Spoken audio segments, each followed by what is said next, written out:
बेबसी है बेकरार है आरज़ू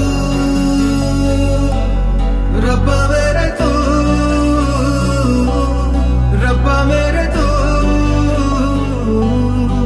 जरा सा तू आसरा दे जरा सुकून तू दिला दे मेरी दुआ को तेरे करम से मेरे खुदा तू मिला दे तू मिला दे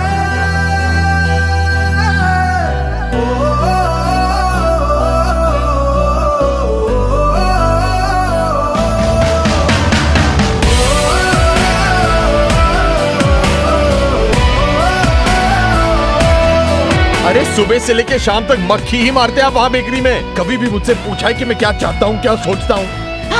क्या कर रहे हैं आप? ज़बान चलाता है बाप से। कभी बाप जैसी हरकत की आपने? निकल जाओ मेरे घर से। जब तक अपने आप को कुछ बनाना हो कदम मत रखना इस घर में। जाओ गेट आउट। ये क्या कह रहे हैं आप? तुम चुप बैठो। नहीं रुक जा बेटा इंदर।